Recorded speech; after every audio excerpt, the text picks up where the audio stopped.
Welcome to Life Like a Bento Channel. नमस्ते दोस्तों, ये है ओ सुनो और मैं हूँ कैथरीन।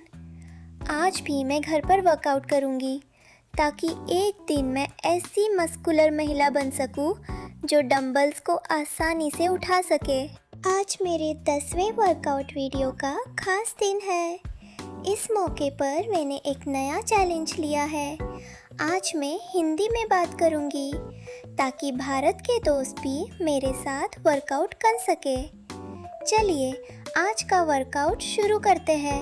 आमतौर पर मैं बैंडेड स्क्वाट से शुरू करती हूँ, लेकिन आज पहले डंबल रोमेनियन डेडलिफ्ट करूँगी क्योंकि यह सबसे कठिन एक्सरसाइज है, इसलिए इसे सबसे पहले ख़त्म कर दूँगी। मैं आमतौर पर अपने बनाए हुए ग्रिप वाले 5 उंगलियों के मोज़े पहनती हूँ, लेकिन अभी टोक्यो में बहुत गर्मी और उमस है। आज मेरे पैरों ने कहा बस करो, इसलिए आज बिना मोज़ों के ही वर्कआउट होगा।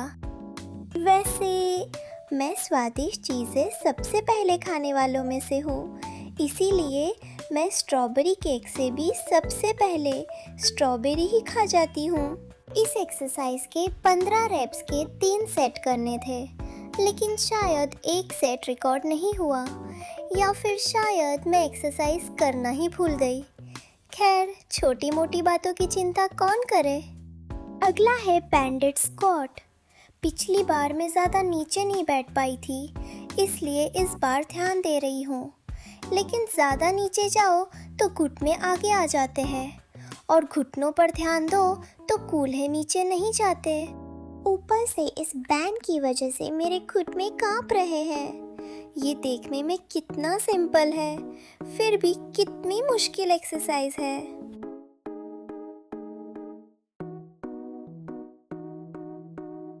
अरे आखिरकार ओसोनो आ गई। वह मेरी अजीबोगरीब स्क्वाट फॉर्म पर कड़ी निगरानी रखने आई है।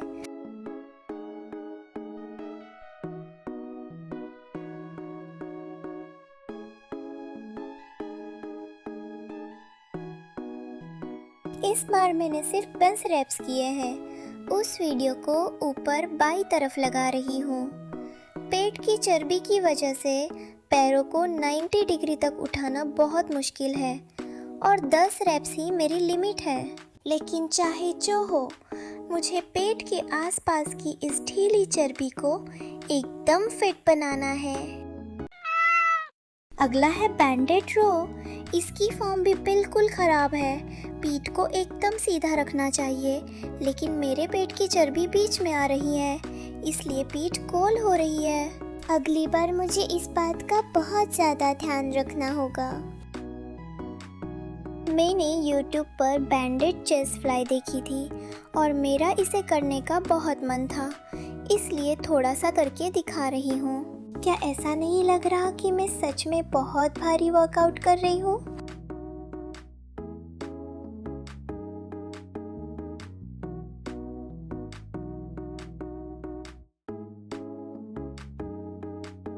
अगला है ग्लूट ब्रिज। अरे ओसोनो आराम कर रही है, इसलिए मुझे थोड़ा संभल कर लेटना होगा ताकि उसे डिस्टर्ब ना करूं। बिल्लियां सच में अपनी मर्जी की मालिक होती है, मुझे उनसे जलन होती है। क्या हुआ?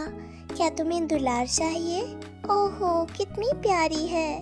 भले ही वो अपनी मर्जी की मालिक है, लेकिन बोल नहीं सकती, इसीलिए मुझे ही ओसोनो पर रिसर्च करनी होगी। और सच कहूँ तो इसमें मुझे बहुत मज़ा आता है। एक दिन ऐसा भी आएगा जब एआई जानवरों की भाषा को समझकर उसे ट्रांसलेट कर देगा। मुझे उस दिन का बेसब्री से इंतज़ार है। पता नहीं ओसोनो क्या कहेगी। शायद वो कहेगी मुझे और स्नैक्स चाहिए। क्या ऐसा ही होगा?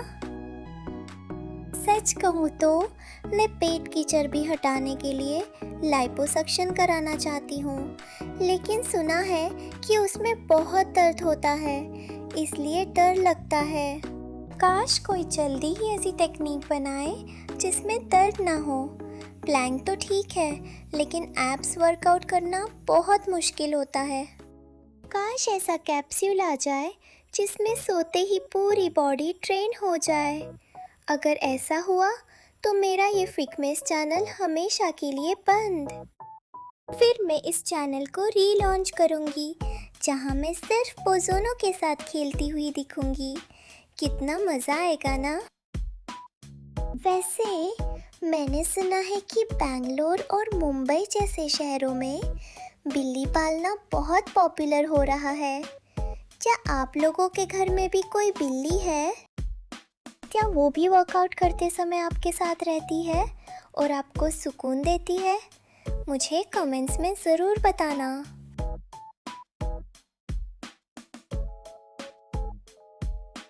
अगला है शोल्डर प्रेस। डंबल के वज़न से हाथ कांप रहे हैं, लेकिन ये वर्कआउट मुझे बहुत पसंद है। मैंने YouTube पर एक जापानीज लड़की को दोनों हाथों से ये करते देखा। वह इसे इतनी आसानी से कर रही थी कि मुझे लगा ये बहुत सिंपल होगा, लेकिन जब मैंने ट्राई किया तो भाई ये बिल्कुल नामुमकिन था। अभी तो मेरे लिए एक हाथ से इस डंबल को संभालना ही बहुत बड़ी बात है। मुझे और मसल्स बनाने होंगे। लेकिन यहाँ पर एक बहुत अजीब मिस्ट्री काम कर रही है। मैं मसल्स के लिए बहुत अच्छे से प्रोटीन और न्यूट्रिशन ले रही हूँ, लेकिन पता नहीं क्यों मेरी सारी न्यूट्रिशन कंधों में जाने के बजाय सीधे मेरे पेट के पास चली जाती है। क्या मेरे शरीर का रास्ता भटक गया है? ये तो सरासर नाइंसाफ़ी है। भगवान जी, प्लीज़ अगली बार से मेरी सारी कैलोरीज को सीधे मेरे कंधों में ट्रांसफ़र कर देना, पेट में बिल्कुल नहीं। ओज़ोन स्क्रीन से गायब हो गई है, लेकिन वो यही पास में ही आराम से लेटी हुई है। मैं आपको दिखाती हूँ, ये देखो कितनी प्यारी लग रही है ना। मैंने अभी भारत की कहावत सीखी, मेहनत का फल हमेशा मीठा होता है। इसका मतलब है कि मेहनत का रिज़ल्ट अच्छा होता है। आज मैंने भी शोल्डर प्रेस में बहुत मेहनत की है, तो मुझे भी इसका मीठा फल मिलना चाहिए ना। जैसे कि एक जापानी फ्लफी चीज़ केक। अरे मैं तो भूल ही गई, मैंने स्वीट्स खाना मना किया हुआ है, तो मुझे सिर्फ उबला हुआ चिकन ही मिलेगा। आखिर में मेरा पसंदीदा 1 आर्म डंबल रो है। साथ में पुल अप बार का वीडियो भी चल रहा है, पर स्क्रीन से कट जाने की वजह से कुछ समझ नहीं आ रहा कि मैं वहाँ क्या कर रही हूँ। मैं बस लटकी हुई हूँ या कोई और एक्सरसाइज कर रही हूँ, ये तो एक बड़ा रहस्य है। आप खुद ही देखिए, क्या आपको कुछ समझ आ रहा है? पिछली बार मैं प्रोटीन शेक डांस नहीं दिखा पाई थी, जबकि मुझे एक कमेंट मिला था, लेकिन इस बार मैं अच्छे से डांस करूँगी।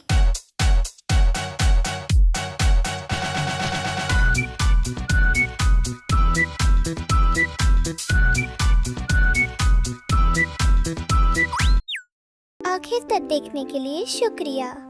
आज का बेंटो यहीं खत्म। अगली बार भी देखने आना। फिर मिलते हैं भारत के दोस्तों, फिर मिलते हैं दुनिया। Thanks for watching. Hope you enjoyed today's bento. See you next time.